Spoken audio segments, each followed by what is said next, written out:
तुम्हालाही हा डोकेदुखीचा प्रश्न आलाय का? मग बरोबर जागी आला आहात. पॉड गप्पा हगे इथे मिळतो तुमच्या ज्ञानाला एक्स्ट्रा डोस. नमस्कार मंडळी, मी तुमचा मित्र अनंत. घरात बायको विचारते, अहो मुलीच्या शिक्षणासाठी तयारी केली का? आणि वडील विचारतात, रिटायरमेंटची सोय केलीस का बाबा? आणि तुमचा जीव अडकलाय, या सगळ्यासाठी पैसे कुठून आणायचे? जर तुम्ही महाराष्ट्रातील मध्यमवर्गीय असाल तर मला खात्री आहे की ही चिंता तुमचीही आहे. पगाराचा चेक आला की EMI, किराणा, भाडं यातच बहुतेक पैसा जातो. यातून थोडीफार बचत होत असेल तरी गुंतवणूक करायची म्हटलं की डोक्यात भयंकर गोंधळ उडतो. शेअर मार्केट म्हणजे धोका, म्युच्युअल फंड म्हणजे काय भानगड. आज मी तुमच्यासाठी घेऊन आलो आहे एक गुंतवणुकीचा मास्टर प्लॅन, साध्या सोप्या भाषेत, तुमच्या आपल्या मराठीत. पुढची 10 मिनिटं लक्ष द्या, कारण आज तुमची आर्थिक चिंता कायमची दूर होणार आहे. म्हणून चला मंडळी, स्टार्ट करूया आजचा व्हिडिओ.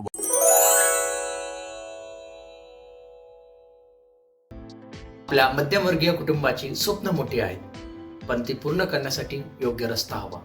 आपली प्रमुख पैशाची मोठी कामे काय आहेत? तर पोराबाळांचं शिक्षण, स्वतःचं घर आणि म्हातारपणाची सोय.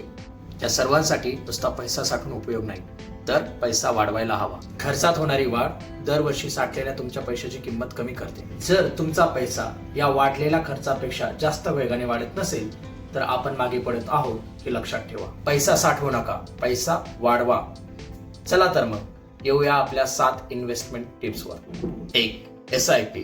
चला तर मग सुरू करूया SIP इन्व्हेस्टमेंटची गुरुकिल्ली. यामध्ये तुम्ही थोडा थोडा पैसा दर महिन्याला गुंतवा आणि त्यामुळे तुमचा पैसा दीर्घकाळासाठी आपोआप वाढतो. यात धोका कमी होतो आणि तुम्ही मार्केटच्या वेगवेगळ्या स्तरावर खरेदी करता, त्यामुळे तुमचा पैसा चक्रवाढ पद्धतीने वाढत जातो. म्युच्युअल फंडच्या SIP मध्ये गुंतवणूक करणं म्हणजे तुमच्या पैशाला स्मार्टली मल्टिप्लाय करण्याची एक प्रभावी पद्धत आहे. 2. FD. खूप लोकांसाठी FD हा सुरक्षित पर्याय आहे. यामध्ये तुम्ही बँकेत सुरक्षित पैसे ठेवता आणि त्याचा वाढलेला दर तुम्हाला मिळतो. तुम्हाला लवकरच एक ठराविक रक्कम लागत असेल किंवा तुमच्या पोराबाळांच्या नावाने सुरक्षित गुंतवणूक करायची असेल तर FD मध्ये करा. यामध्ये तुमच्या पैशाला खात्रीचा आधार मिळतो. 3. Stock market. मोठा फायदा, थोडी काळजी. पहिल्यांदा थोडा धोकादायक असला तरी शेअर मार्केटमध्ये गुंतवणूक करण्याने मोठा फायदा होत असतो. जर तुम्हाला थोडी माहिती असेल तर तुम्ही काही कंपन्यांचे शेअर्स दीर्घकाळासाठी घेऊन त्यामध्ये पैसा वाढवण्याची तयारी करू शकता. यामध्ये तुम्ही थोडं शिकून काही जाणकार लोकांकडून सल्ला घेऊन हुशारीनं गुंतवणूक करू शकता. पण एक लक्षात ठेवा, जास्त लालच नको. 4. Real estate. जर तुमच्याकडे मोठी रक्कम असेल तर तुम्ही जमीन जुमला घेणे हा एक भक्कम पर्याय आहे. तुम्ही घर किंवा प्लॉट घेऊन त्याला भाडेतत्वावर देऊन त्यातून नियमित कमाई मिळवू शकता. महाराष्ट्रात घर घेणे म्हणजे फक्त गुंतवणूक नाही तर हा एक मोठा आधार आहे. 5.